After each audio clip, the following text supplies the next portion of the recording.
What's up, everybody? The Tiguan has had multiple successes all over the world, even in South Africa. I think my favorite was the first generation Tiguan, and the TDI, the 2-liter TDI was amazing. A lot of torque, a lot of power. It was just something completely different in its segment. Fast forward many years later, we are here now, and I don't know, I think it's lost that German touch to it. It's lost that Tiguan thing. If you guys know, I mean, previous generation Tiguan even, it was amazing. And I still think that's essentially the best looking Tiguan we'll ever get. Well, enter the all new Tiguan, which does get a front end that looks like a VW ID4 Pro. Link to that video is in my bio and it's also in the description. It's just too electric in the front. It lacks character for me, and yes, it looks good on some other ends, but this front for me just looks very ID4 Pro. You've got piano black elements running all over the front, even on this bumper here. Like, listen, a lot of piano black. This color, Parmesan red. This is my favorite. Even on my launch video, I had this color, and I still think this is the best looking color. I know Nikki disagrees. You've got massive light bar that runs across. This, though, does not feel durable in the longer run. It does not feel durable in the longer run. Then you've got a Tiguan R-Line badge on there and IQ LED headlights, and these do an amazing job. One thing about Volkswagen, that entire VW Audi group, they know how to do their lighting, so obviously nothing to complain about on there. And a camera on there, it's got adaptive cruise control obviously, but your adaptive cruise control camera is right on there. Come to the side and piano black elements continue again. Like, there's a lot of piano black elements on this car. Yes, it does work obviously in contrast to the color. Then massive 20-inch alloys, which I do quite appreciate. We know Volkswagen are great in terms of designing an alloy, guys. This is the case here as well. Massive wing mirror with an indicator lamp in it. You come to the side, then you've got roof racks, and they're actually functional, they're not fake. And that's essentially the profile. I think for me, where it starts to look good is at the rear, and I'm going to turn around the car and show you the rear, but that for me is where it looks really good. Otherwise, the front for me just looks really not German. It looks like something not from Germany. But anyway, let's turn the car around and then we'll go for a drive.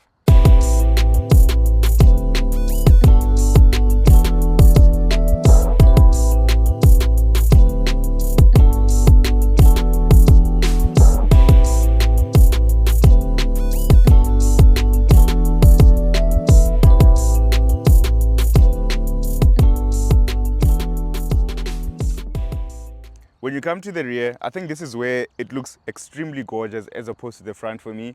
This still remains a Volkswagen product, and it's not more ID4 looking like it does in the front. We've got IQ LED tail lights with the light bar that runs across because Volkswagen love their tail bars.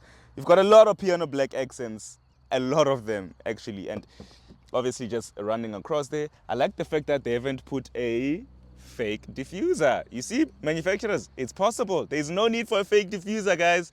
So you've got that entire piano black, the new Tiguan badge on there, and you then come in and you've got tons of boot space. To be honest with you, I think it's more than sufficient. You've got space in here, space there. Listen, you can lower your seats using this lever right there. You can bring out your tow bar. I don't know why I haven't been driving with the tow bar up the entire time. But hey, you can bring up your tow bar electrically there, and you can fold your seats easily for you to through load stuff. So that is the boot essentially. Oh, and by the way, under here, you do have a biscuit. Unfortunately, not a full-size spare, but you do have something. It's not just a tire repair kit. Thought I'd let you guys know. So yeah, let's go for a drive. I think Volkswagen has done an amazing job with the interior. Like, this is where, for me, the changes mean so much. The seats are extra comfortable as opposed to the outgoing model, guys. The fact that they massage you, they're heated and ventilated. And I know that's probably an option, but I would suggest taking that, especially if you're going to be driving this on a day-to-day. They do all the difference. You've got this massive infotainment obviously now here with Apple CarPlay and Android Auto wirelessly, and to use really nothing that you can't get used to. Everything is obviously hidden into the infotainment, and every manufacturer is doing that. but I think they've done a great job. You've got your heated seats on there. It works like a tablet, literally, even the way that it looks. Everything is just so easy to control. You know exactly where your vehicle stuff are, where your media stuff are, and just your range. Everything is just really easy to control. It hasn't been overdone like what most of these manufacturers do with the infotainment, where you have to dig deep. They've still kept the important buttons to obviously make things easier. And like I mentioned, obviously this volume knob button, as well as the drive mode selector button, makes all the difference, because I don't have to dig deep into the infotainment. I can just literally come here and then choose what I want to do, which is very appreciated. It's that little thing that makes all the difference, especially in this interior. You've got this piano black element that extends to the passenger, and I'm pretty sure, knowing the Volkswagen Audi group, this in the facelift is going to become a passenger screen. Guys, mark my words, this is going to become a passenger screen. I can already see it in the likes of essentially the Porsche Cayenne. It's already there, so I'm pretty sure they're going to take that technology and just put it there. It won't be that difficult. At night it looks really good, and yeah, the quality in here is impeccable. Obviously, just that German quality that you don't get anywhere else, it's here. There's blue piping that runs across, just in true R, R or R line fashion. Obviously that Volkswagen blue that runs across there.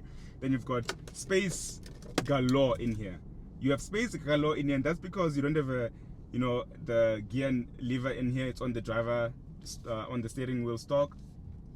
USB ports, 2 USB ports on there, massive storage on there. It would have been nicer if it was a wireless charger, but obviously that's going to be an option. Then you've got other space on here to put whatever you want to put on there. You can put your drink there and adjust this. You can put your drinks in here. So there's quite a lot that you can do essentially in terms of space wise, and that space also translates into space that the passenger and the driver has, just to move your hands around and to talk. And in the rear you've got sufficient space, just no USB ports. And for me, this is the thing that irks me so much with this brand, that why would you not put USB ports in a family SUV? You look at the likes of the Chery Tigos or even Chery Tiggo 4s. Hell, you look at the likes of the Suzuki Baleno and you've got USB ports in the rear, because they understand that there will be people in the rear. So why would you not have USB ports in the rear? Okay, I'm done venting. Then you've got you've got cup holders as well in the rear, and just a really good looking rear with pockets for your phones. That's a really thought out of rear, but it just puzzles me why they forgot to think about USB ports. And I do know that it sounds like I'm really trying to go hard at it, but when you've got kids and you want people, and you've got kids and people in the car and they want to charge, and you're also charging here with your front passenger, it becomes such a hassle, and you end up becoming so upset with each other because you want to charge. No, I want to charge, and then it becomes such a big thing. And I'm pretty sure when you're driving it day to day, you'll option that it'll be an option, but for me it shouldn't be an option, especially at that 766,000 rand starting price tag. Right, the digital driver display, clear and concise. You can cycle through menus, and the fact that these buttons now are actually buttons again and not capacitive response feel, whatever it is, they took our feedback and incorporated it. This is quite cool. So it's easy for you to cycle through whatever that you want to do, which is quite good. Right, and then let's go into the drive. To be honest with you guys, I don't know why they detuned this engine. 110 kilowatts, this 1.4 engine feels extremely sluggish. I would just probably go for the 140 kilowatts TDI engine, get more range in there anyway, and you get that torque from the diesel motor. But this for me is very sluggish, and especially when you throw it into eco, and then you do feel when you step on it, then only decides to respond, and then it decides to go. It's not worth it for me. Like it's not giving Tiguan that I've always driven, that I've always appreciated, especially from the 1.4s, even the 2-liter motors that were in the outgoing models. And Volkswagen claim that the reason that they've detuned the engine is because of our petrol quality. While that might be the case, guys, let's go diesel.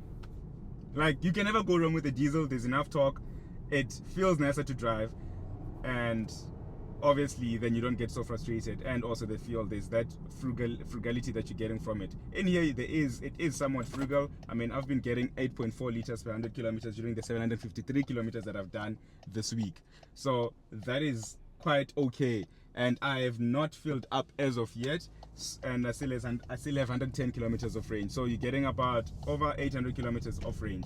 But I'm pretty sure obviously in the diesel you're getting over 1,000 kilometers of range, and that is all but the difference that makes, and that difference is well appreciated. And then obviously, like I mentioned, the torque will be appreciated. The ride is quite stiff when you're in comfort. I don't want to lie to you, it does feel very stiff and very hard even in comfort. So I haven't even gone into sport mode, because for me there was no need to go into sport mode, because there isn't enough power for me to even do that.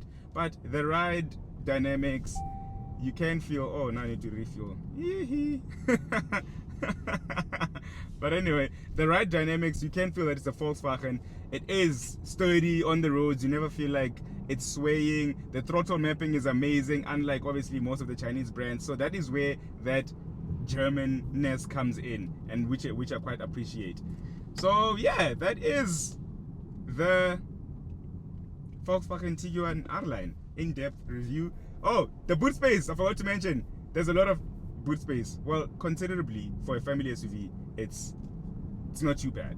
You've got not a full-size spare under there, so that does take up somewhat the boot space, but it's enough. You've got a tow bar, which is welcomed, and I'll always drive with it, because obviously if somebody decides to rear end you, they go straight into the tow bar.